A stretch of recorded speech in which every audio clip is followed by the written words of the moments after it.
Hello and welcome to another episode of the Blue Fletch Enterprise Mobility Roundup podcast. Today I'm joined by our CEO, Richard Makerson, and we're going to be talking about AI to drive personalization in the enterprise, which is different than, I guess it's a little bit different than consumer side, but it's something that I think we're starting to see more of happening in a lot of the companies we work with. And the real nexus of this conversation is we built in our tool, which is a single sign-on lockdown for Android devices. We built some, widgets, capabilities last year, started rolling that out. And one of the things that really we've started to learn from this is how do you surface relevant content to employees in real time or in quasi real time that is going to help them get their jobs done and things that actually are useful for them, as opposed to them having to go hunt and find things within applications. So that was the nexus. And I know you've been going to some conferences where they've been talking a lot about some of these changes in AI within business.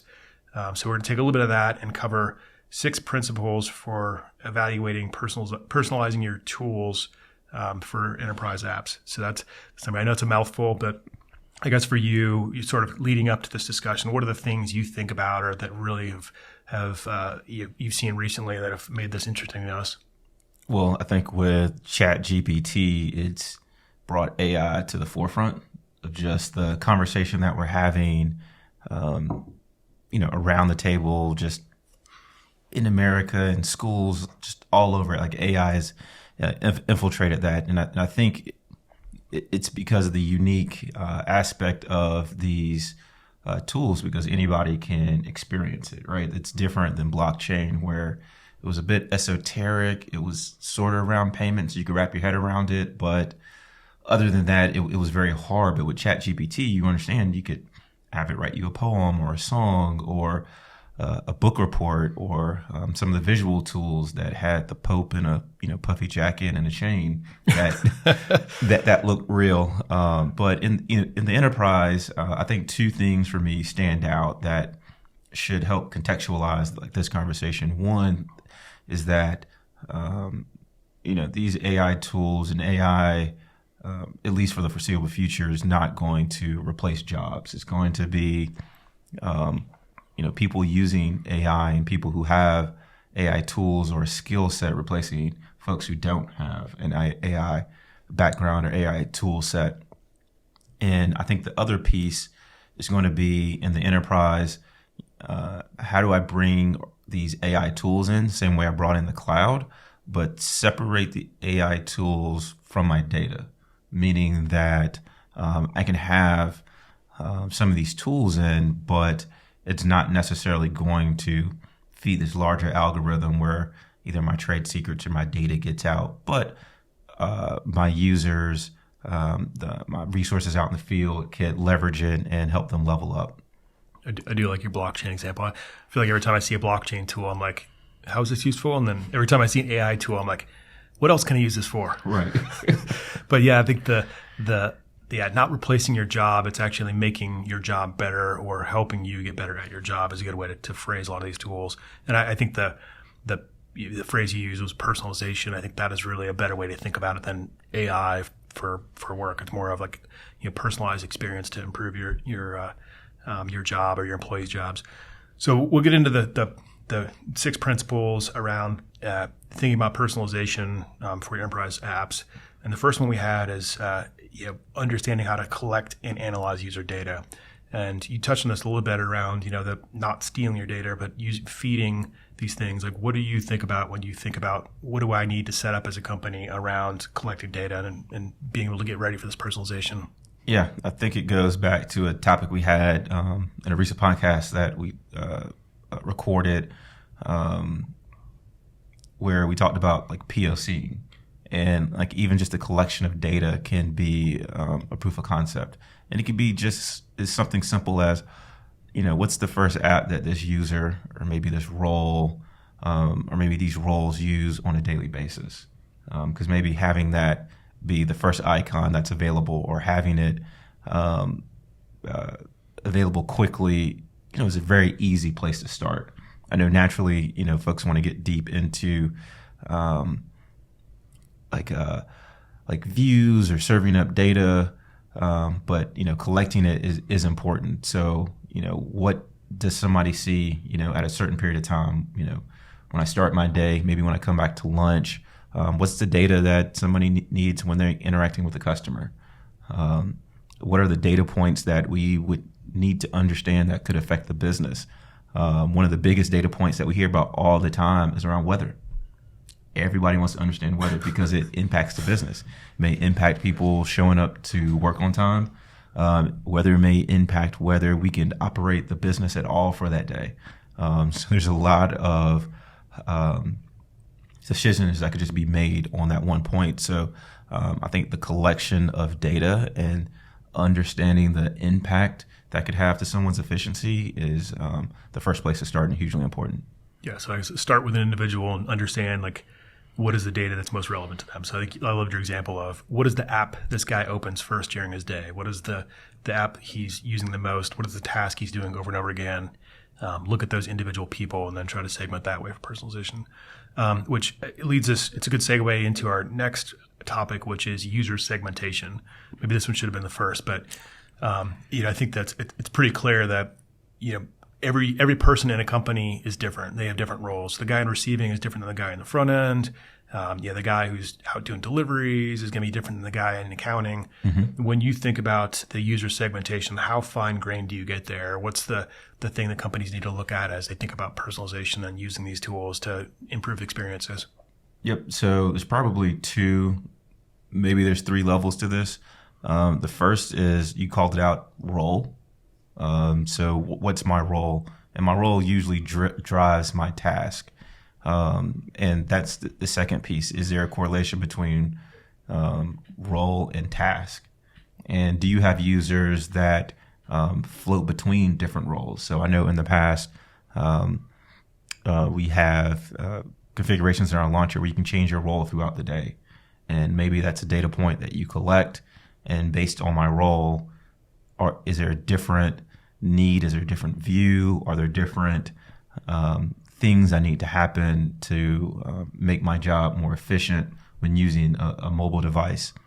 And I think the third, which is still role, is sometimes we see the segmentation around that corporate user. So that user that could be in corporate, and roles don't matter, but they interface or are in that same space. So as a corporate user, if I'm going to a warehouse, is my view different than going to a store or going to a different facility?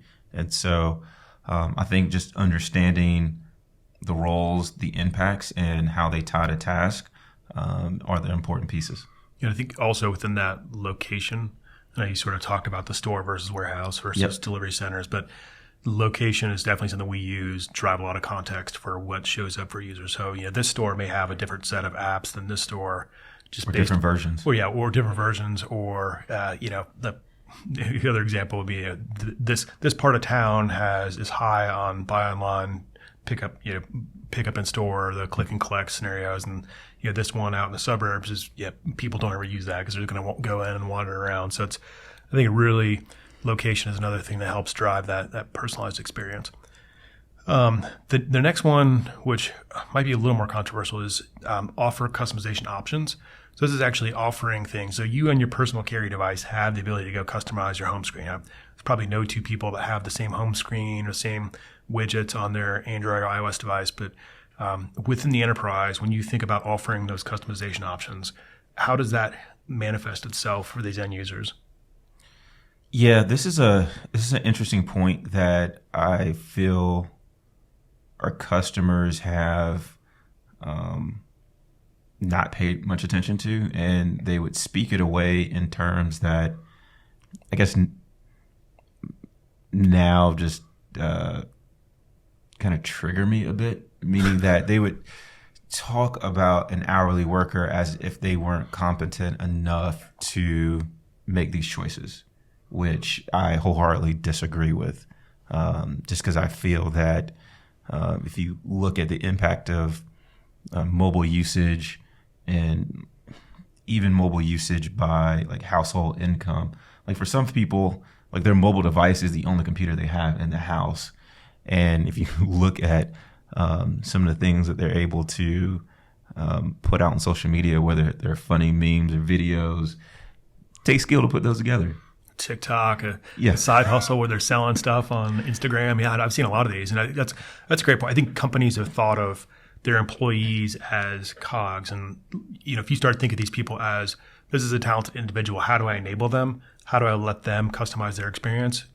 Retention is going to go up, and you're going to get better performance out of a lot of people. Some people are going to mess around and probably do things they shouldn't, but they're the ones you want to retain are the ones that you really need to think about giving that ability to go customize for how they operate and how they work. And people do work differently, is one other thing I've learned too, is like everybody's workflows and tools, even at the corporate level, I see how people write emails, and that everybody is comfortable doing something slightly differently, and you have to optimize for those employees, which are a valuable asset to your company. Yeah, it's a balancing act, right? Because you don't want them to spend too much time customizing because you want to get tasks done. You want to be efficient. You want your cost of goods sold to, be in line. But at the same time, you do want to open yourself up to the opportunity for that, one person to draw a line between two dots and find a level of efficiency that nobody thought existed. You hear about those stories all the time about that one person that does something a little bit differently, and then someone sees it and it's an aha moment, and it transforms the business. But I think it's a good thing to offer customization, and I think you're doing yourself a disservice when you write off an hourly worker thinking that they don't have the capacity or don't have the wherewithal to make those decisions or would take advantage of that opportunity. Yeah, and I think it also goes back to number one. So to your point, be able to collect and look at that data. You may start offering these things. If you start looking at segments why does this store have 20% more lift? And you find the five guys in the front end have these apps running, and you're like, oh, these apps help them serve the customer, help them with those, improve their speed of delivery. So I think this combined with the analyzing the data, even going back and looking at things that have happened is super helpful. Number 4 was provide personalized content. I know in all of our own personal lives, it's gotten a little bit creepy when after 20 seconds, TikTok or Instagram knows exactly that I like basketball, cars, and steaks, and everything in my feed is that. So it is a little creepy at times, but I think the thing around employee content, this is useful too. But when you think about personalized content from an enterprise level, how do you frame that? Yeah, I think this is one thing that we're helping our customers think through more and more. How do you take that bulletin board that's typically in the back office and digitize that, but also make it useful for your end users, because it can be interactive. And so when I come to work, it'd be nice to know what's important, right? Are there things I should be aware of? Did something happen last shift, or is there something different with my task? Are there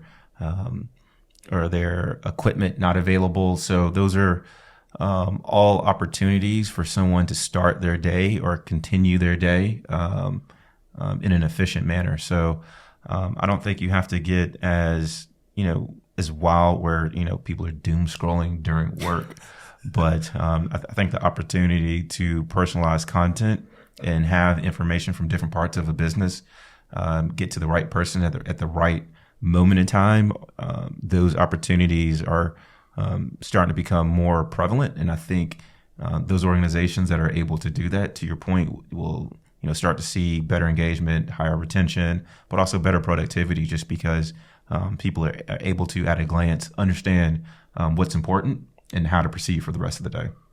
Yeah, don't make me think too hard about it. Yeah, put it in front of me. Number 5, which is, I know it's something we've actually had this for a lot longer, is really thinking about personally improving search functionality. And I think Google started this 25 years ago or 20 years ago.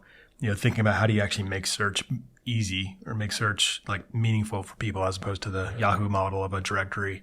Yep. When you think about the applying personalization to search, how do you do that in the enterprise without it being too creepy, or is it really just role and location? What's the levers there? I think it's a yes and I think it's okay to exist at any level that's out there, right? So, level one is probably something we've been doing for quite a while now, which is contextual based search, right? So if I'm typing in a telephone number, how many clicks does it take for me to understand, okay, this is a telephone number, and provide the ability to go right to the telephony app when I finish that telephone number, or I scan a certain barcode, to know that, okay, this is a BOPIS pickup. Let me go ahead and open the app, or I'm just looking for product information. Let me serve that product information up. That next level that you talked about, we talked about the announcements, right? Like when I log in for the day, is there something at this location for my role that's really important, right? Maybe it's, a hurricane is about to come through. So, my shift is going to get cut in half because I need to go home and make sure I have enough time to, lock down at home and be with my family.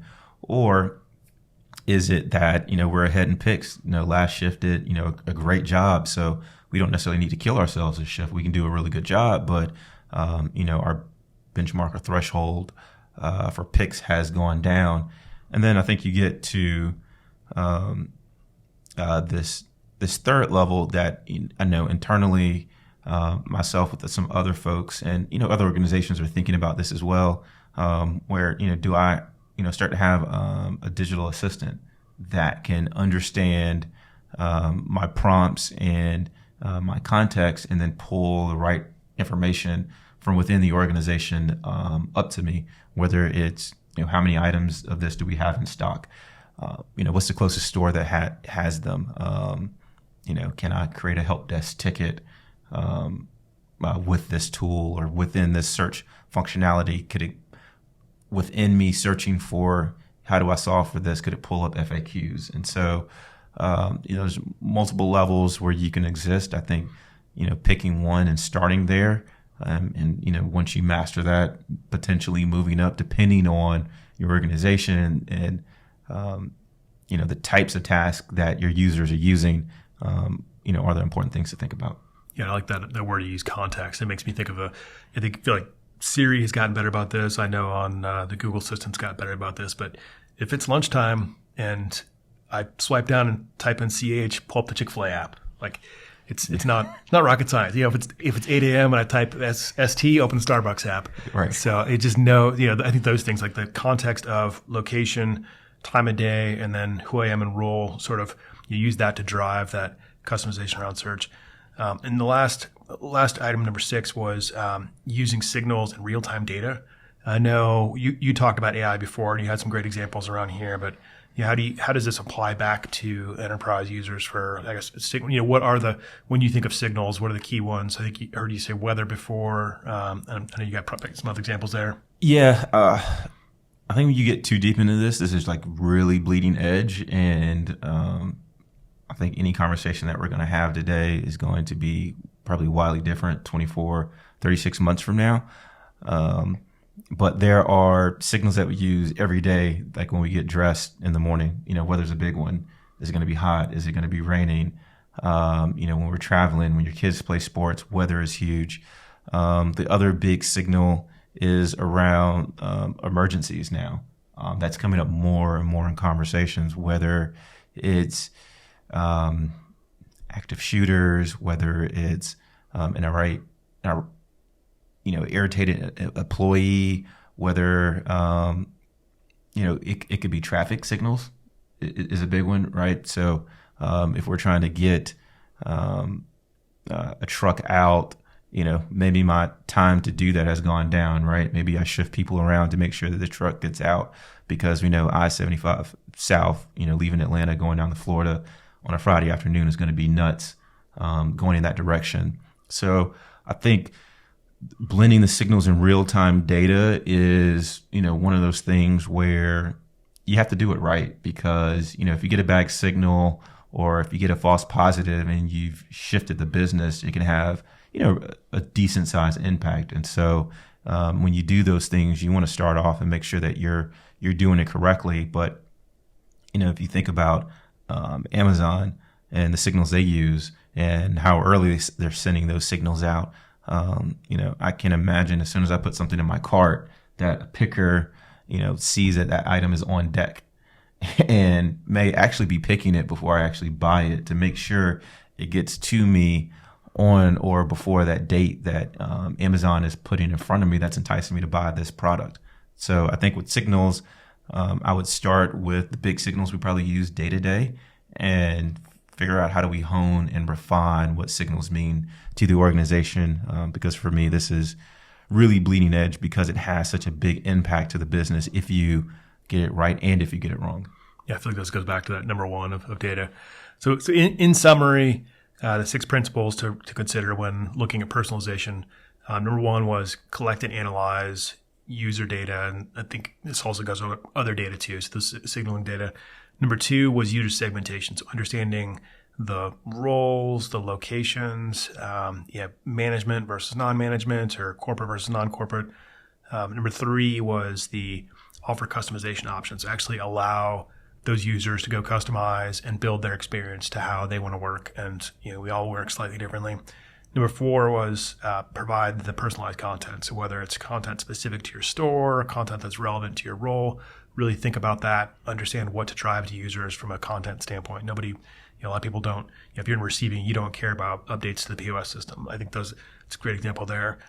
Number 5 was the improving search. So think about how people actually search on their regular phones. How does that apply back to the enterprise mobile devices, and how does context work there? And number 6 was more the cutting edge of understanding signals. What are the signals for your business? Whether it's weather, whether it's what was the one you gave for the restaurants, like sports betting. If there's I think Buffalo Wild Wings uses weather and whether it's a home game to understand traffic flow through the restaurant. So if the Falcons are on a winning streak, looking at Vegas betting lines and the weather is good, it's a good chance they're going to have a lot of people in there eating chicken wings and drinking beer. Staff up. So those are 6 points. Thank you for walking through those to me, Richard. So thank you everyone for joining us today for another episode of the Blue Fletch Enterprise Mobility Roundup podcast. If you have questions, follow up with us at info@bluefletch.com. And if you like this, please like or subscribe. Thank you.